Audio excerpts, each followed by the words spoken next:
Book bindings date back to 2nd century Egypt, where Christian monks sewed sheets of papyrus together, then enclosed them in leather-covered boards connected by strips of hide.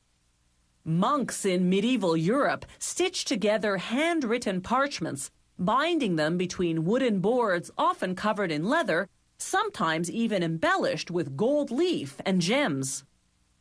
The 16th century saw the arrival of cheaper printed books with simple pasteboard bindings.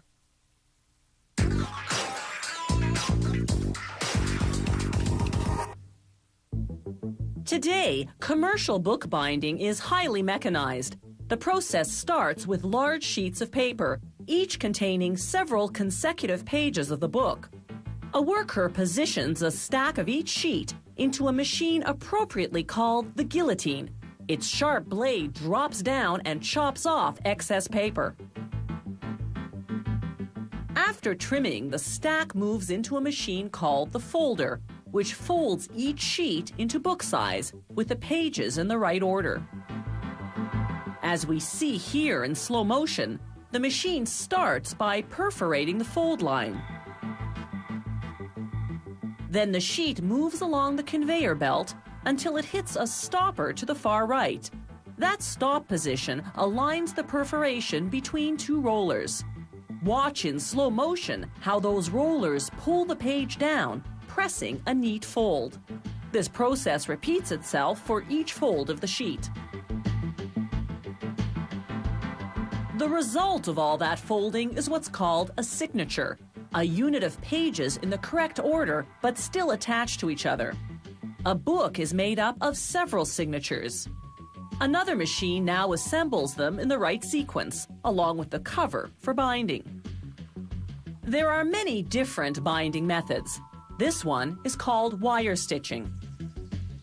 As we see here in slow motion, the machine drives heavy-duty staples right through the spine of the signatures and cover. The staples are cut from steel wire that's so strong, you have to tear the book apart to remove them. Here's another slow-motion look at that stapling action.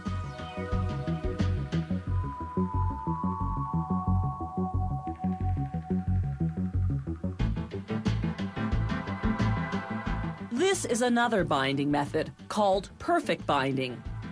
First, a scanner ensures the pages are in order. Then the covers go on. With traditional book binding, they sew these components together. In the perfect bind process, they glue them together. To do that, the machine first feeds the assembled books spine side down onto trays. The trays compress the pages. Then a saw underneath cuts off the folds, detaching the pages from each other along the spine.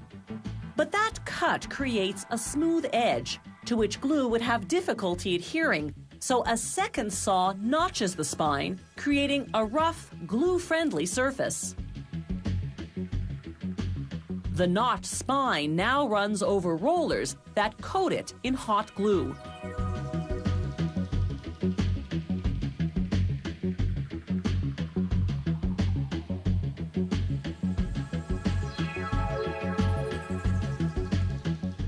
Finally, two conveyor belts merge. One with the book's pages, assembled with a notched and glue-coated spine, and the other with the book's cover.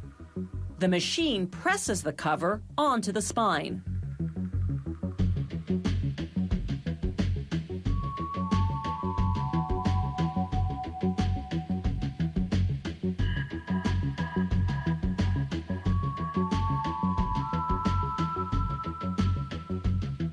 The book now travels along the conveyor belt for another 30 seconds, during which time the glue air dries. By this stage of the process, with either binding method, most pages on the unbound sides of the book are still attached by folds. So to separate the pages, the books go through a machine called a 3-knife trimmer. It cuts the folds off the 3 sides simultaneously. The book is now finished. Fine quality books still have sewn bindings, But your average book today is wire-stitched or perfect bound.